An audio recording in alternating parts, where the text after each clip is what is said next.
Hello, what's going on YouTube? This is J Money here, and I am bringing you a video today regarding the engines slash techs that we all should probably consider putting in our main decks because, believe it or not, when Circuit Break comes out, Circuit Break has quite a few cards that are game changers for all of us. You know, not just for certain decks, but it's just going to change our overall state, game state, and how we play the game. You know, things like gores and things of that matter. So, with that being said, let's go ahead and get started with the first and foremost. We're going to start off with the Spiral deck. You know, just to recap. But this is text that we can main deck just against the Spirals that I'd recommend. Again, last video I went over the problems are Sleeper and Last Resort because we don't have Tri-Gate Wizard, which is pretty, you know, which isn't too terrible, but it's still pretty bad because you can't blow it up unless you get past the Resort first. And again, Magician Pendulums might be the deck that can do it the best, you know, without really altering their main deck all that much. Resort being able to target or make their other Spirals untargeted is still a problem. So, and next we got the Double Helix, and then we have the Firewall. So, that being said, let's go ahead and get started with some of the text, starting off with the Kaijus. And when I mean by Kaijus, I mean the engine. The engine itself is still really good because it still has their board wipe. It can still search a Kaiju, so it's still a card worthy playing at 1, which is still pretty good. If you draw into the Kaijus, you have officially dealt with your Sleeper problem. Now you just have to deal with, you know, things like Firewall, which isn't like too terrible. You know, I'm not saying that Firewall isn't a problem, but an unkillable Sleeper that can pop 2 cards is a pretty big problem. So, with that being said, let's go ahead and move on. We got just board wipes in general, Dark Hole, Raigeki. You know, everything will more or less get wiped, except the Sleeper. Except the Sleeper with a clip of that Last Resort. Again, that's your biggest problem. If you can't kill it, and you're gonna consistently keep negging 2 cards every round, that is it's detrimental, and that might actually be the reason you lose. Lockbird, again, very, very, very obvious. Their quick fix spamming will be short-lived because they won't be able to continuously recur resources to keep summoning itself out of the graveyard. So their turn will end very, very shortly if they continue to just go off at all.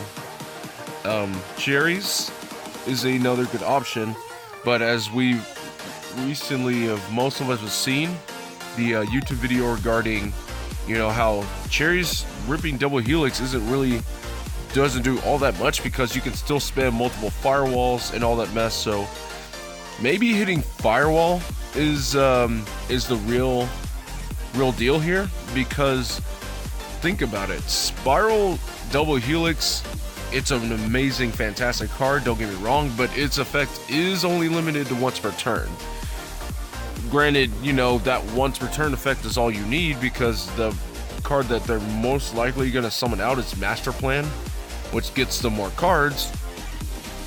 But, you know, aside from that, if all 3 of the Firewalls get ripped from the extra deck, they really don't have much stun power that isn't, you know, Sleeper. Obviously Sleeper is really going to be their only stun card to really stop your board, so you don't have to deal with 1 to 2 live Firewall effects to disrupt your stuff, and you know, you don't have to deal with Firewalls on top of Sleeper. So that could be a way for you to deal with these things. Now, you know, if you ripped Double Helix and they still manage to go off, you still have to deal with Firewalls and you have to deal with your Sleepers. So keep that in mind. Again, you can main deck an Artifact Engine.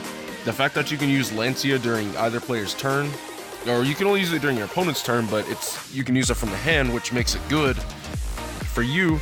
Now, you have to pick the right time to use this, because if you just straight drop this early turn, they can capitalize off the fact that nothing's getting banished, and they can just keep spamming quick fixes and make a stupid big board. Granted, you know, Sleepers still won't hit the field, but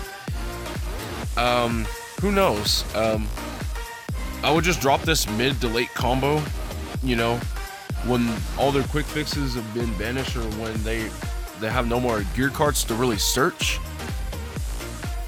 At that point, you know that they can't really alter their plays to do stupid stuff, because all their original play that they wanted to make has probably already been made. So, and if you just so happen to go first, you just Sanctum a Scythe and you shut them down. But you know, keep in mind, Ash Blossom is still a card. And for a lot of you players that like to play dark decks, Magician Pendulums can also play this. Mass Change 2 into Dark Law. It can be a very, very powerful card against them if they don't have any board wipes in their hand. So keep that in mind. You basically just win, maybe. So moving on to number 2. Now we're moving away from spirals, we have the Struggling Battle card. This is another card that's just going to change the game practically forever. And how do you really deal with this card? Well, if your deck gets shut down and just gets, you know, screwed over by this card, then you might want to either play anti-traps or anti-banishing. Just a couple copies, not too much. You don't want to clog your deck full of cards that just stop this card, because again, your opponent is still going to play the game. But again, Artifact Engine is really perfect. I can see a lot of players making their opponents go first if they have 3 Struggling Battles in their decks, just so they can just shit all over their day. So, and main decking an Artifact Engine once again is very, very, very good in your case, because if you do manage to, you know, make a good board and you open Sanctum and you go and set that said Sanctum, and your opponent draws and he goes straight to battle phase, well, you go, okay, upon entering battle phase, you wait till they get into the battle phase. Don't activate upon entering battle phase, because then they can choose not to proceed with the battle phase. So wait till they're inside the battle phase, then flip this over and drop that Lancia and watch them essentially cry, so they can't really play the Struggling Battle. But again, Ash Blossom is a card, keep that in mind. But then again, if they had the Ash Blossom, they would have played it during your turn going first. So with that being said, that is something that you really don't have to worry about too much, but it's still something to look out for, especially if they have multiples in hand. You know, other cards that stop traps like Decree and Trap Stun, and even a copy of Jinzo if you can knock it. You know, these cards are essential to. Trap Stun might actually be fairly decent now with the Rise of Paleos and all that good stuff. Not only that, but Struggling Battle can get shut down. Wait till the battle gets activated, flip these over, and you wasted the Struggling Battle. Not only that, Imperial Iron Wall. Imperial Iron Wall is just, if you don't want anything to get banished, period, then just flip this over and you're in a good spot. Now, moving on to the last one. See, Struggling Battle, there's not really that much to really talk about. You just either need to stop them from banishing, or stop your opponent from being able to banish, or stop the trap in general. So, moving on to number 3, we have number 41, Bagooska.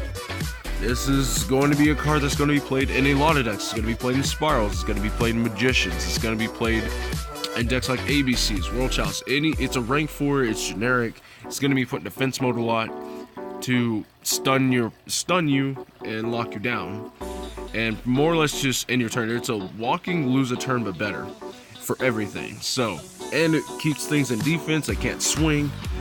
It's an incredibly powerful card, and it can be very problematic if you don't end up going first. So let's go over the cards. Once again, we got board wipes.